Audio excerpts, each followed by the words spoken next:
নদিয়ার কৃষ্ণনগরে হাসপাতালের নিরাপত্তারক্ষীদের বকেয়া মাইনে, পুজোর বোনাস, হাসপাতালের এজেন্সিগুলোকে নিরপেক্ষভাবে স্থায়ীকরণের দাবিতে এবার সিএমওইচের দপ্তরে এপিডিআরের কর্মী সমর্থকদের গণডেপুটেশন কর্মসূচি।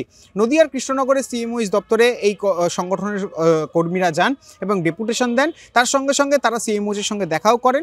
তবে সিএমওইচের তরফ থেকে তাদেরকে জানানো হয়েছে যে বিষয়টি নিয়ে ভাবা হচ্ছে, আগামী দিনে তাদেরকে ডাকা হয়েছে, হয়তো সেদিনকেও বেশ কিছু আলোচনা হবে। তবে তাদের দাবি, এই সমস্ত দাবি যদি না মানা হয় তাহলে পরবর্তীতে তারা আরও বৃহত্তর আন্দোলনের ডাক দেবেন। আমার নাম মৌতুলি নাগ সরকার, আমি কৃষ্ণনগর এপিডিআরের সেক্রেটারি। আজকে কোথায় বিক্ষোভ, কি বলছো? আজকে বিক্ষোভটা ছিল আমাদের মূলত তিনটে দাবির ওপর। একটা হচ্ছে হাসপাতালের নিরাপত্তা কর্মীরা 8 মাস ধরে মাইনা পাননি, পুজোর বোনাস পাননি, সেটা দিতে হবে। আমাদের দ্বিতীয় দাবি ছিল যে টেন্ডার হলে তাদেরকে ছেড় দিয়েছেন যে তাদের কাউকে কাজে রাখবেন না, এটা দেওয়া যাবে না।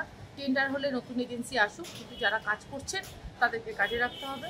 আমাদের তৃতীয় দাবি ছিল যে নিরাপত্তা রক্ষীদের দিয়ে মেডিকেল স্টাফের কাজ করানো হয় এবং কোনো প্রশিক্ষণ ছাড়া, এতে রোগীর কোনো ক্ষতি হয়ে গেলে সব দায়িত্বটা নিরাপত্তা রক্ষীর ঘাড়ে পড়বে এবং রোগীর স্বাস্থ্যের অধিকারও বিপন্ন হবে।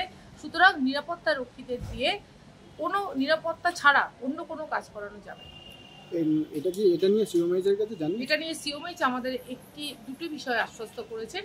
একটি হচ্ছে যে এজেন্সি টেন্ডার উনি করবেন, দ্রুত টেন্ডার করবেন এবং টেন্ডার করলে এজেন্সি, যেই এজেন্সি থাকুক না কেন, বর্তমানে যে দুটো এজেন্সি কাজ করছে নদিয়া জেলা স্বাস্থ্য পরিষেবায়, সেই দুটো এজেন্সি সমস্ত স্টাফেদের কাজ যাবে না, স্টাফেদের রেখে উনি টেন্ডার করবেন, সে এজেন্সি যেই থাকুক না কেন। আর দ্বিতীয় উনি বলেছেন যে এই যে 8 মাস তারা বেতন এবং বোনাস পেলেন না, এইটার উনি তদন্ত করবেন এবং আগামী সপ্তাহে উনি আসতে বলেছেন, আগামী শুক্রবার যত দ্রুত সম্ভব উনি যতদিন পদে আছেন এই বোনাস এবং তাদের বেতনটা দেওয়ার চেষ্টা করছেন। আজকে কি কোনো ডেপুটেশন দিলেন? আজকে ডেপুটেশন দিলাম, এই তিনটে দাবির ভিত্তিতে আজকে ডেপুটেশন দিলাম। আমাদের সাথে সিকিউরিটি গার্ডরা ছিলেন, তারাও বলেছেন, তারাও আলাদা ডেপুটেশন দিয়েছেন, আমরা আমাদের সংগঠন থেকে আলাদা